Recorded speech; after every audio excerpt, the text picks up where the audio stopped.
again one of the things. No one knows the answer. You can't sit there and say that you know that is the answer. But what I can say, Liam, is the most probable and logical answer is the Creator. And I would ask you, what would you say is a more logical and credible answer than that?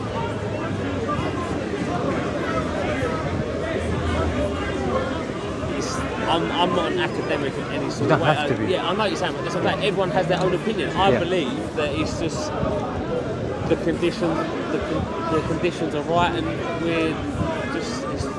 I don't question life too much. I just try and focus about it. Why do you think that is? I don't know. I just don't. It doesn't concern me. I do think about it. I think why are we here? What's the meaning of life? Things like that. But then. There's two things. You shouldn't really waste your life thinking about that. That's that. Like, listen, anyone you can believe what you want to believe. That's got nothing to do with me. With all these other people with. That's not my concern as such. I believe that you can believe or say or whatever. You can do whatever you want to do. It doesn't have any concern unless it obviously harms or affects other people. Then it obviously is a problem. But other than that, it doesn't. Everyone should be more worried about living their life to the best they can be. Let me give you an example, Liam. If you're living your life here, and you're just going about your business, being a good citizen, not harming people, someone puts a bag on your head and then takes you away and then sticks you on a train somewhere, and takes it off, and you're given nice food. What's going to be the first question that comes to you? You're not going to say, you know what, forget why I'm here. The food is nice. I'm going to enjoy myself. It's tasty. Forget about that. It's not important. I need to worry about enjoying myself on this train. And somebody goes, do you know where you're going? It's not important. When are you going to get off? Look, everyone just doing their thing. Let everyone do their thing. Like, I'm not here to... That's fine. But do you know what? You've been doing this a long time, isn't you? You adapt quick. You adapt to the situations quick. I know what you're saying. It's because I'm going to be honest with you, Liam. Like, look at me. I'm a handsome guy. You know what I'm saying? I'm young. We're both young. Yeah. But think about it. This is a Sunday. I work Monday to Friday. Yeah. I'm here. Look, I'm not... am I forcing something upon you? Am I being aggressive? No. Listen, if you was, I wouldn't be here. You know what I'm saying? So the thing is, Liam, born in this country, I know about this sort of stuff. I love it here. But the thing is, I'm still here, Liam, spending time discussing this with you. If I wasn't sure about it, I wouldn't be here wasting your time. In fact, I would consider it a disrespect that if you ask me something and I give you a fluffy answer, I'm calling you towards something and I can't answer your question, I would actually say it's disrespectful to you. I don't have to apologize to you. I'm going to make a few claims now, Liam. That makes Islam different and unique compared to all other religions. And you're welcome to challenge me whenever you want, with whatever you want. First thing is this: if something comes from God, Liam, and it's a revelation, surely that revelation, if there's a book with words of God, surely it should be free from human interference. You can't just dip in there, change stuff, move stuff about, and then people are saying, you know what, it's been changed, but let's go with the message. No. The book has to be preserved because it's from God. And you tell him... Did God write the book? No, God, it's the word of God, and then it was compiled into a book. So that's going to be one of my arguments. By people. But how do you know that? How do you know for certain there isn't corruption in it? I'm not saying there is. No, of course. But I'm saying, like, how do you know there isn't? Like I said, it's been comprised on how many thousands of people have put their contribution into the book. 100%. Exactly. So it's more of... You're right, I agree with you. Yeah, it's exactly, but it's like... But let me answer that, because the Quran's different. I'm going to tell you how. The Old Testament, when it was revealed, Liam, it had to be copied down. Now, I don't know if you remember, how old are you? 25. You're a bit younger than me. When I was at school, we'd write our essay out, and then we'd have to copy out again. For display purposes. You know, when it goes on display and that. So when we do it on display, what happens is sometimes, Liam, when I would copy stuff down, if 2 sentences ended with the same word, my eye would automatically skip a line. Or if there's like 2-3 words that are similar in like 3-4 lines, you miss certain chunks out. Now, Bart Ehrman calls this technique parablepsis or homoitelioton, yeah, which just means that you're missing chunks. That applies, Liam, to the Old Testament and the New Testament. Why? Because they were, like you've articulated, it was written down. Now, the Quran was different, because the Quran, when it was revealed by speech, and it was memorized. So primarily, whilst the other books, they were written and they were paper-based, the Quran, on the other hand, was memorized. And because the Quran was memorized, that's how it was passed on. Now, within the life of the Prophet, it was also written down, but the primary way of preserving it was memory. Now, if you don't believe me, Liam, you can Google this, YouTube this. There are children as young as 3 and 4 that have memorized the entire Quran. In fact, I'll put another challenge out there, and I will say there is no other book, and I've got like 4 cameras there, yeah? And like you said, I'm well read as well. So there's no other religion that can make this claim that their book has been mass memorized. Every other book has been written, has been copied, and there's another bold claim I'm going to make. When you go to a Christian, ask them, how many books are there in the Protestant Bible? They're going to tell you 66. You ask them, what about the Roman Catholic? 71, 2 or 3. Yeah? And then the Ethiopian Orthodox, 80 something. Hang on a minute. This is from God. So it depends what sort of Christian you are, and you've got entire books that are extra in those books.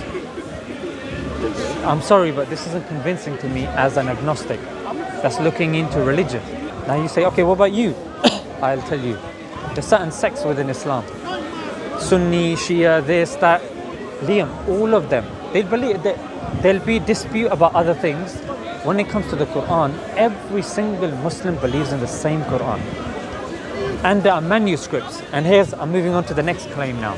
Islam is the only religion that can track the Quran, the manuscripts of the Quran, to the person that claims it was revealed to.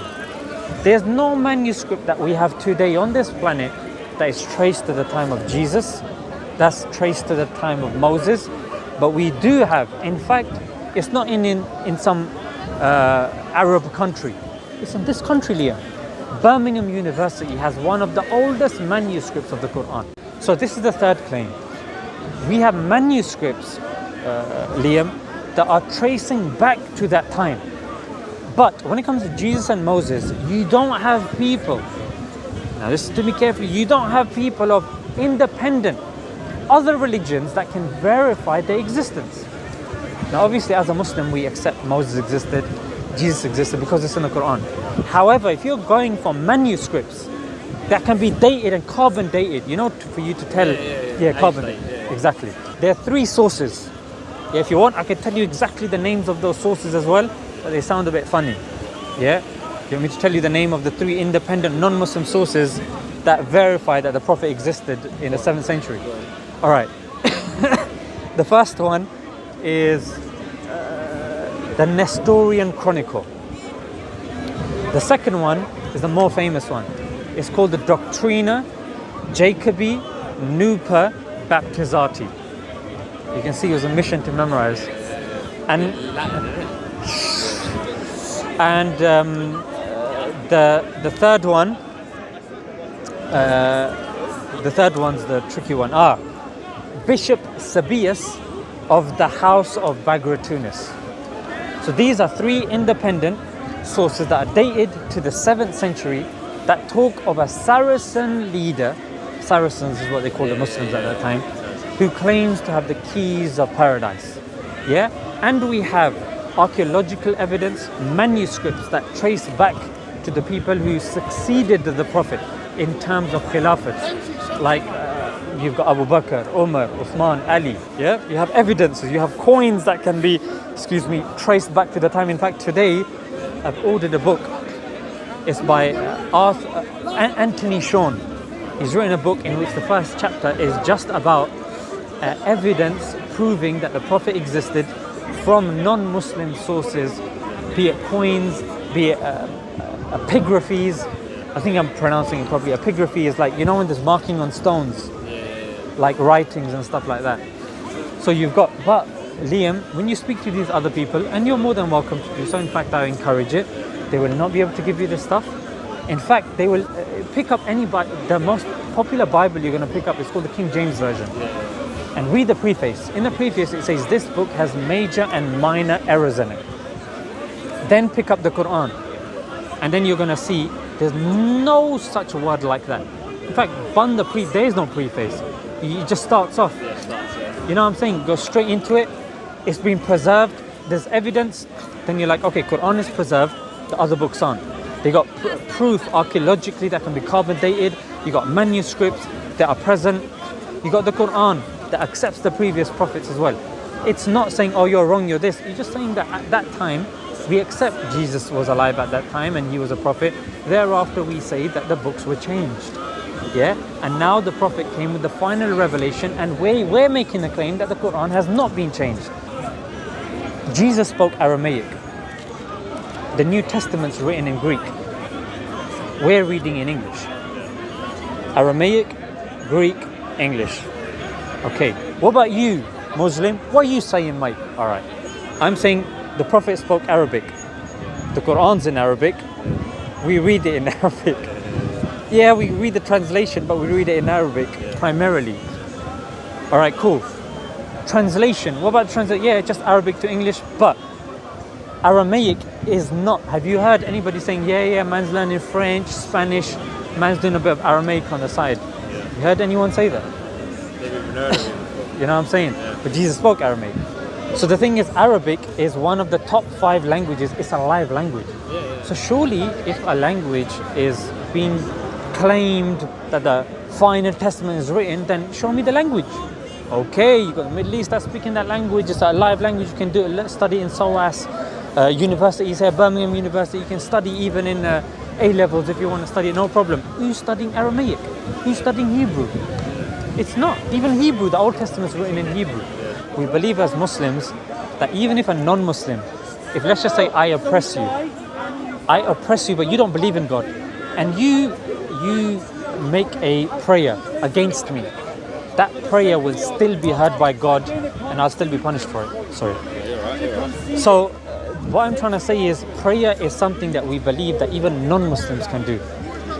Yeah, just speak.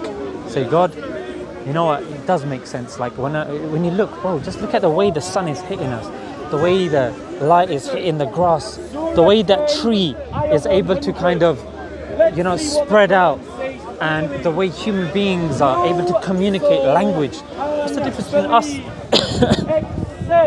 and animals? We have language. We question purpose.